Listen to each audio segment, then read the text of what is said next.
Matur nuwun wilujeng Niskala genduk niken wis ngaturake setya tuhu ya Mak.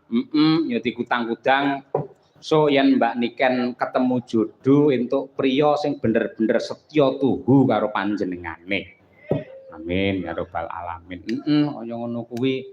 Ing atase mangkate ya pancen saka sinden jaman isih cilik sik TK mbiyen senengane ya nyinden mula bareng kon nyinden karo lenggah ngangge gelungan sing luwese kaya ngono, sandangan sing kewese kaya ngono, ya tetep mrabu malah ketok wibawa. Ha iya, aurane ketok. Padha karo Mbak Tuti. Mbak Tuti ya aurane metalik. Ha iya. Mbah nuwun, sembah nuwun yang tanpa upami. Ya. Karo ngaturake sapa? Ya. Nggo nggih gemeni wektu wong dasare iki jam 12 nduk. Mau lakone ngarepe dawa wae. Nggih to. Iki anggitanipun Mbah Sukron Suwanda. Lampanipun Wahyu Kamulyan utawi Pandhawa Sesuci. Wah iya. Kaya ngono kuwi.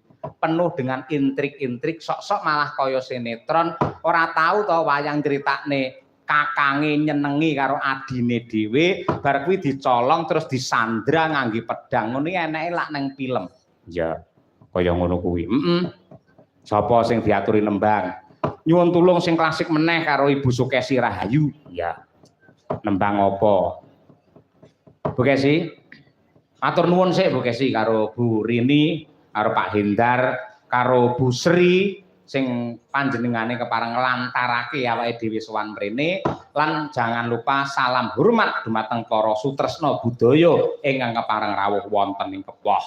Monggo. Lawuh teri sayure lodeh. Njaluk.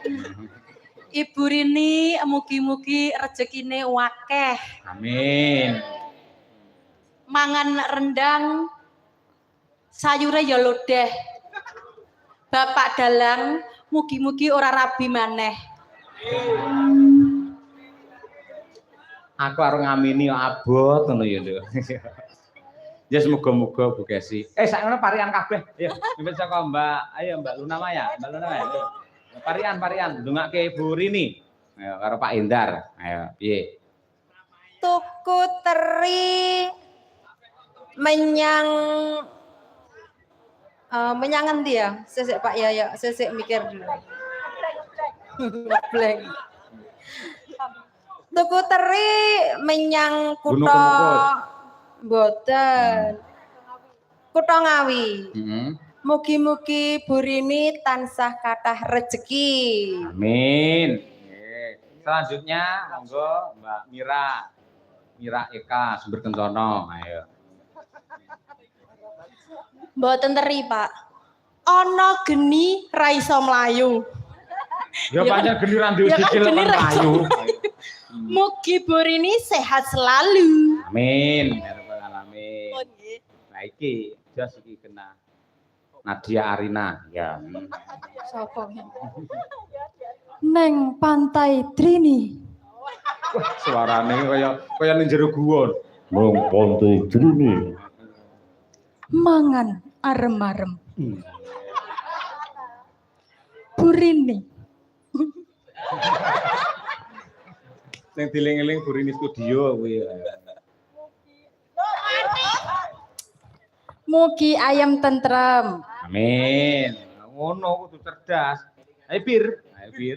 Iki sing senengane nge-gym. Ayo. Nge-gym ngae kathok cekak, klambi ya siset, udele ketok. Alah wis. Ke Surabaya membeli jamur. Cakep. Mugi Mbak Belva panjang umur. Allahumma amin. Ngapunten Pak, niki pancen obate keri niki. Ayo saka semangate. Selanjutnya ya Nduk, kaya apa?